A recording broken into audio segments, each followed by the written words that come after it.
in the new 2020 Nissan Kicks per your request. And of course, I also wanted to check this one out because I've actually not reviewed the Kicks yet. So this one is going to be a new one for me as well. And of course, I will be testing out absolutely everything about this one, going over everything about the Kicks. So what do you guys say? Let's just go ahead and jump right into it. And as always, let's start with pricing.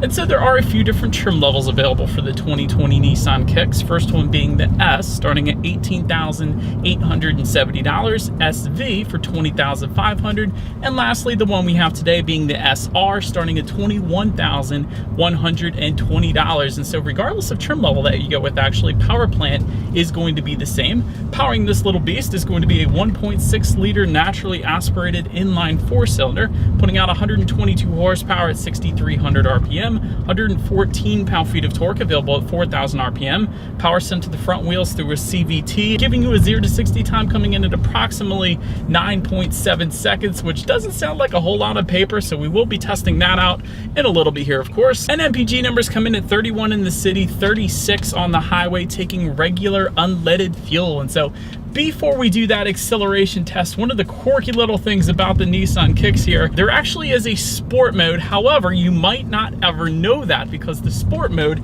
is a singular line tucked away on the back side of the shifter. So when you're driving, you can't even see it, quite honestly. But if you press that, it does immediately downshift, so to speak. We're in a CVT, but it is going to hold the RPMs at a much higher level, giving you more power on demand. The only way you're going to know that it is indeed in sport mode is there is going to be a small little S located next to the D for drive, of course, found on the digital display portion on the gauges here. So that's how you're going to know you're in sport mode. Of course, you just press it again to take it out of sport mode, but I found that kind of interesting. They don't actually have a button labeled sport to put it in that sport mode. It's just a singular horizontal line found underneath the shifter, so you can't even see it. So that's how you're going to use it if you wanted it. But having said that, what do you guys say? Let's go ahead and do a quick little acceleration test now. Let's see how quickly we can get this new 2020 Nissan Kicks up to speed. All right, there it is. Here's our straightaway.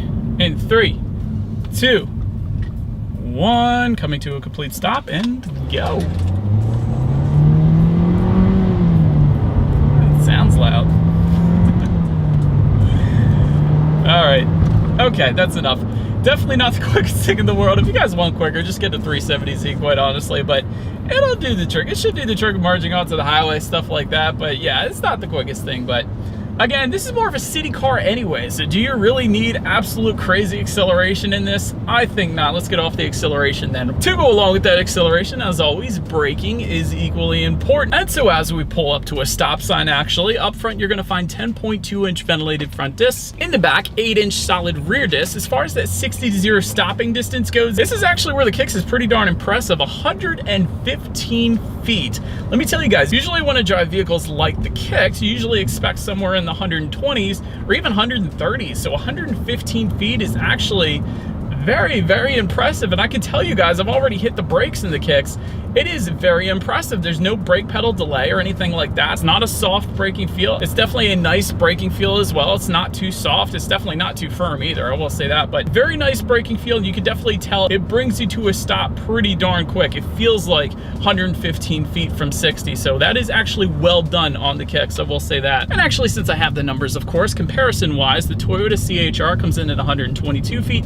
Ford EcoSport comes in at 128 feet. So again, 115 feet works. But so then touching on suspension and handling, up front you're going to get an independent strut type front suspension. In the back, torsion beam rear suspension, also a front stabilizer bar. As far as ride quality goes, I will say you can feel a good bit of the road in the Kicks, but again, that's kind of to be expected in a vehicle like this. So we'll say it's not the smoothest ride in the world, but again, pretty much as expected there. Steering feel, I will say, is definitely on the looser side. Not a horrible thing. Again, it's pretty much as expected. It's not like this is a race car. You don't need a heavier steering feel, but it is definitely on the looser side with this one.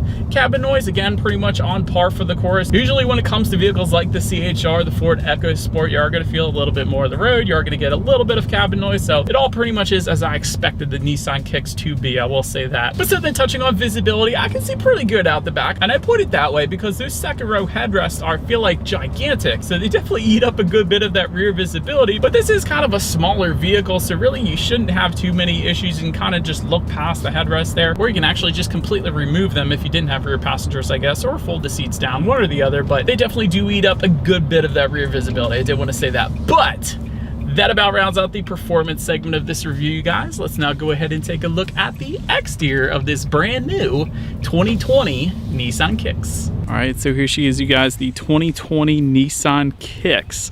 Finished with a two-tone exterior. So let me go ahead and start with that. As far as that two-tone exterior goes, that basically puts the roof a different color. Those two-tone color options range from $250 to $595 in case you were interested in one of them. You guys can see we got the black roof and the red exterior here today. But now let's go ahead and start up front on this one. Of course, looking at that front grille, you will find that Nissan V-Motion front grille. It is going to be finished in a chrome if you go with the S or SV trim levels, and you will get a dark chrome finish if you were to go with the SR trim level that we have here today. Then make your way to the sides. Halogen headlights come with the S and SV trim levels. However, you will get LED headlights with LED signature lighting for the SR trim level, and that is of course what you are looking at right now. And just to elaborate on those headlights, I know I don't have them on right here in this shot, but you guys can see this headlight design is kind of crazy looking. I kind of like it. Look at the angles on those headlights and look how far off and kind of up they come off the hood right there. I think this angle probably shows it the best, but it's a very unique headlight design. I kind of like it. But anyways, automatic feature also comes with those headlights, meaning they do turn on automatically for you when it starts to get dark out. That's always handy. And fog lights come with the SR trim level down below, so you guys can see them as well there. But so then make your way to the side of the Kicks. Roof rails come standard with the SV trim level and up. And actually, that's one of the changes for the 2020 Kicks, is roof rails actually used to be standard on the S trim level as well in 2019, but they are now just standard on the SV and SR trim levels for 2020. So I did want to point that out. Floating roof line, you guys can find that towards the back of the Kicks there. Body colored door handles come with the SV and SR trim levels. Body colored power adjustable side mirrors do come standard. They will be heated for the SV and SR trim levels, and you will get integrated turn signals if you were to go with the SR trim like we have today. Then take a look down at the wheel setup. 16-inch steel wheels with covers are going to come with the S trim level. 17-inch aluminum alloy wheels with the SV and SR. And so but now making our way to the back of this one, rear roof spoiler is going to come with the SR trim level only, so therefore that is what you were looking at right now. Integrated brake light can be found just below that. It's not going to be part of the rear spoiler, but it is there of course. Just below that, rear window wiper, trim level badging at the bottom right hand portion of that rear tailgate there, and of course just below it all, a single exhaust outlet. We have a nice chrome finish to it of course right here as well. So do believe you guys know what we have to do next. As always, here is that exhaust clip.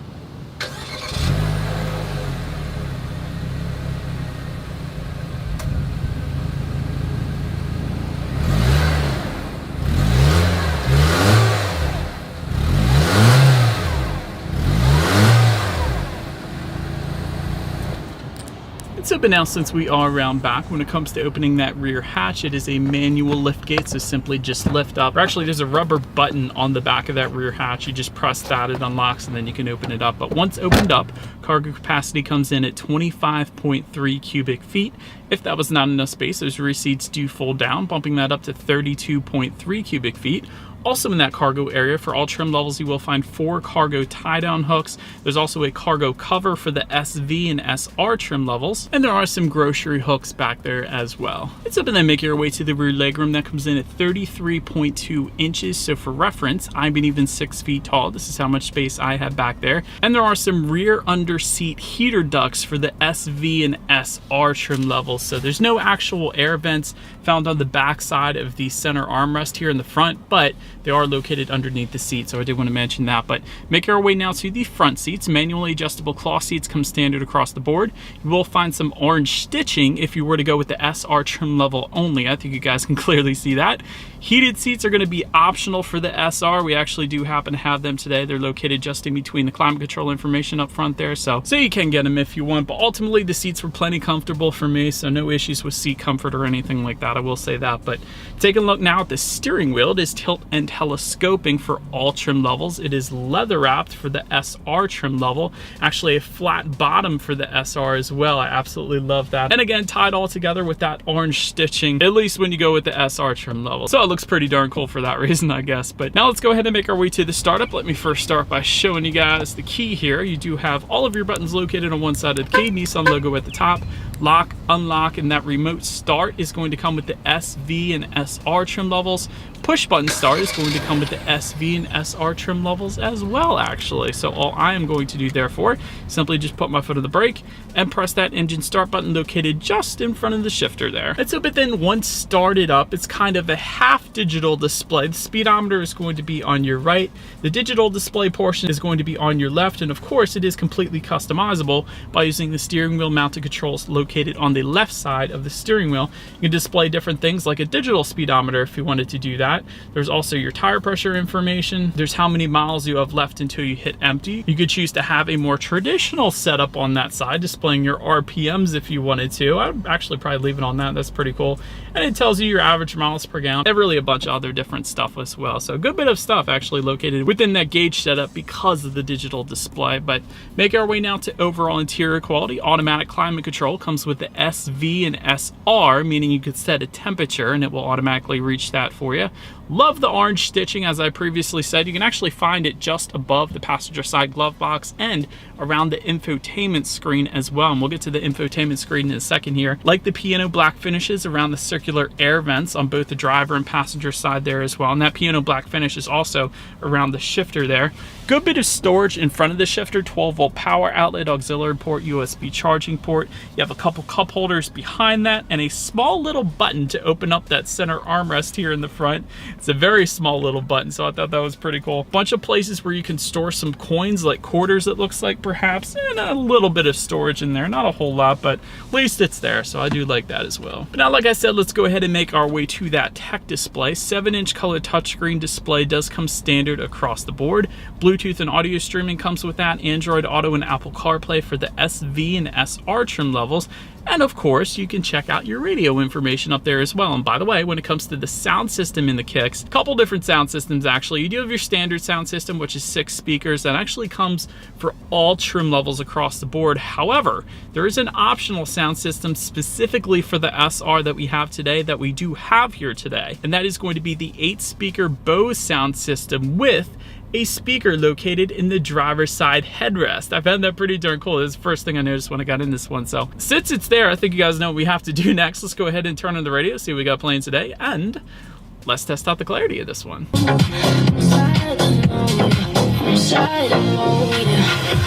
Actually, that was really good. It kind of surprised me for the size of the Kicks. Actually, that was plenty, really more than enough for the size of the Kicks. Plenty of bass.